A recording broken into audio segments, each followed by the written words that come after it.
ივაკუზანოვს მარტივად შეუძლია შეცვალოს თქვენი გარეგნობა და იმ პრობლემების გარეშე დაგტოვოთ, რომლებზეც უმეტესად სარკის წინ დგომისას ფიქრობთ. ამ შემთხვევაში კი ნამდვილად არ აქვს მნიშვნელობა, რომელ სქესს განეკუთვნებით, რადგან მისი პაციენტები, როგორც ქალები, ისე მამაკაცები, საკუთარი ფიზიკური ნაკლის შესახებ ამ კაბინეტში თავისუფლად საუბრობენ. ოპერაციის შემდეგ კი შთაბეჭდილებებს აი ამ წიგნში წერენ. ოპერაციები კი მის კლინიკაში თითქმის ყოველდღე კეთდება, თუმცა პაციენტების უმეტესობა ალბათ რთულად თუ წარმოიდგენს თუ ვის და როდის გაუკეთა პირველი ოპერაცია, მაშინ ჯერ კიდევ არაპროფესიონალმა ქირურგმა ივაკუზანოვმა. ბავშვობაში პირველი ეგეთი თუ შეიძლება ითქვას ოპერაცია გავაკეთეთ ციკლზე.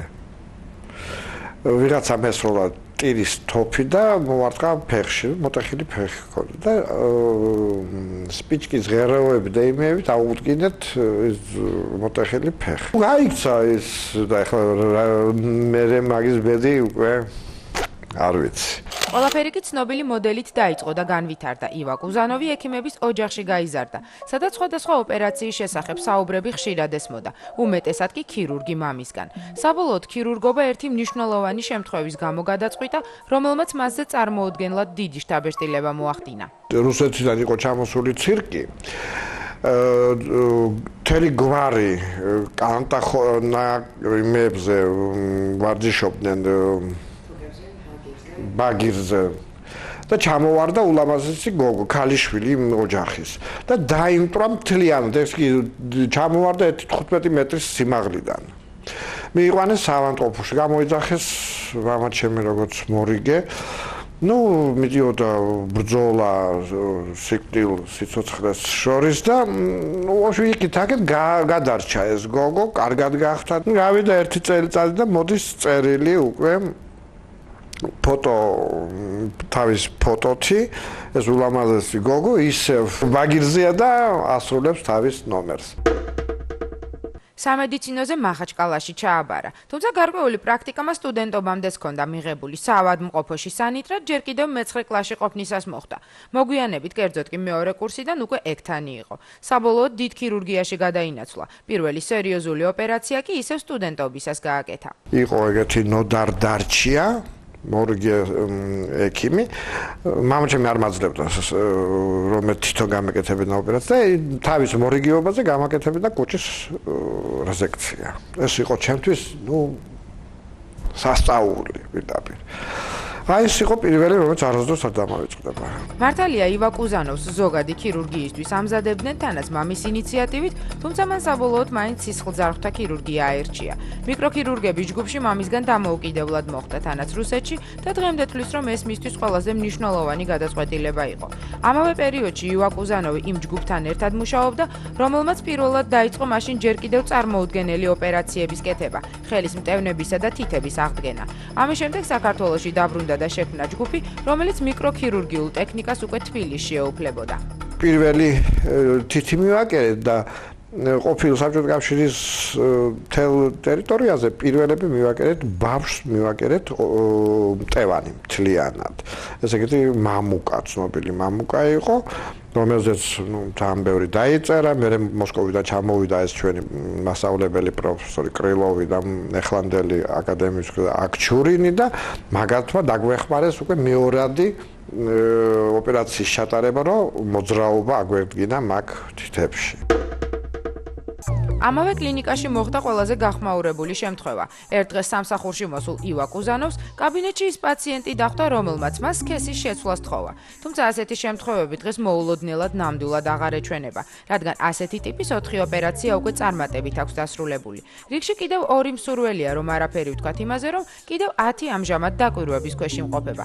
მოკლედ ეს ისტორია ასე ვითარდებოდა. ერთხელაც მოვიდა პაციენტი მეგონა რომ შემოდის მამაკაცი ჩაცმულობით ყველანაირად, მან ცოტა ხმა რაღაცნაირი ჰქონდა.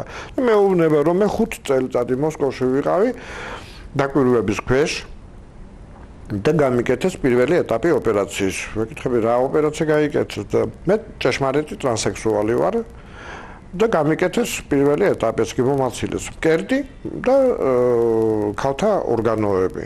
და ეხლა მინდა ბოლო ეტაპი, ესე იგი ფალოსის შექმნა, რომ ვიყო სრულყოფილი მამაკაცი. ну, პირადად მე და ჩვენ თანამშრომლებს ძალიან გაგვიყვირდა, იმიტომ არც ვაპირებდით ეგეთი ოპერაციების გაკეთება, არც ყავდა ეგეთი პაციენტები საერთოდ, ეს თვითონ მოგვადგა ეგრე. მაგრამ საბუთები რომ ნახეთ, იმ საბუთებში ყველაფერი ეწერა, რომ მოსკოვში ფსიქიატრულ საავადმყოფოში 5 წელიწადი და სექსოპათოლოგია 5 წელიწადი ავარია დაკვირვების ქვეშ იყო და მისცეს უფლება, ეს მაშინ საბჭოთა კავშირის დროს იყო. მისცეს უფლება ქირურგიული მეთოდით შეეცვალოს სქესი. და ეს ოპერაცია ჩვენ შევასრულეთ.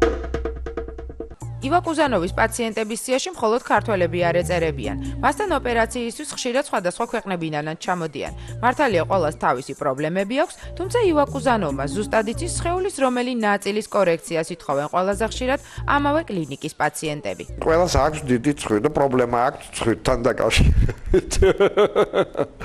და ჩვენც ეგრე პირველ ადგილზე დგას რინოპლასტიკა. მერე მოდის ლიპოსაქცია. ეს ლიპოსაქცია არის ფიგურის კორექცია ქირურგიული მეთოდით, ცხიმის ამოტუმვა. მერე მოდის სახის კანის დაჭიმა გაახალგაზრდობის მიზნით, ყურების ცოტა დავატარება ან გასწორება, კერძზე ძალიან ხშირი ან იპატარებენ, ან უფრო გადიდებაზე აუგმენტაცია კეთდება. მამაკაცები ეს რინოპლასტიკაზეც მოდიან. აქ ახალგაზრდები უფრო და უფრო ასაკიანი ვთქვათ 40 წლის ეს უკვე ღრიპებით, აი ღრიპების მოსაცილებლად. იმიტომ წინათ თბილისში თუ გადიოდა მამაკაცი და კამარი ჰქონდა ქვედა და ზევი და ჰქონდა მუცელი, ეს იყო რაღაცა მამაკაცური ის და ეხლა არა, ეხლა ყველას უნდა იყოს კოხტა. ива კუზანოვს ხშირად ქონია ასეთი შემთხვევებიც. ცხვირი ძალიან მნიშვნელოვანი ორგანოა სახეზე, იმიტომ სახეს ცვლის ძალიან. და ყველაც რატომღაც აი ვინც იკეთებს ოპერაციას, მე სულ აკვირდება თავის ცხვირს. აქეთ მარჯვნივ დაბალია, მარცხენა ნესტოს უფრო ვიწროა და ამ დროს საერთოდ ღმერთი ადამიანს აჩენს ასიმეტრიულად. ასიმეტრიაში დებს სილამაზე, მაგრამ ეს ძნელი გასაგებია მე პაციენტისთვის. მაგრამ მარჯვნივ არა აკმაყოფილი. ива კუზანოვი, რომელიც დღეში რამდენიმე ოპერაციას აკეთებს, სხვა ქირურგების მსგავსად ნამდვილად არ მიმართავს თუნდაც ყველაზე მსუბუქ რიტუალებს. საოპერაციოში შესვლამდე იგი ასე იქცევა. ვცდილობ რომ კარგად გამოვიძინო, დილას ვჭამო ძალიან ცოტა და აი ოპერაციის სანამდე შევალ 10 წუთი დავწვე, დავხუჭო თვალებით და გავითიშო. თulis რომ ქირურგი აუცილებლად უნდა იყოს აზარტული, რადგან ამის გარეშე მიღწეული შედეგით ტკბობა ძალიან რთული იქნება. რაც შეეხება აზარტულობას კლინიკის გარეთ, ამ მხრივ ива კუზანოვი მხოლოდ მანქანის სწრაფად ტარებითა და მთაში სიარულით შემოიფარგლება. თავისუფალი დრო პრაქტიკულად არ აქვს, რადგან დროის უმეტეს ნაწილს სწორედ კლინიკაში ატარებს. მოკლედ თუ გადაწყვიტეთ, რომ აუცილებლად გჭირდებათ სხეულის კორექცია, მაშინ შეგიძლიათ ива კუზანოვს მიაკითხოთ და კონსულტაცია დაახლოებით ასეთი მოდელით გაიაროთ. გაბრძანდით. გისმენთ? აი მაგალითად რა გნებავთ? გათ ლიპოსაქცია.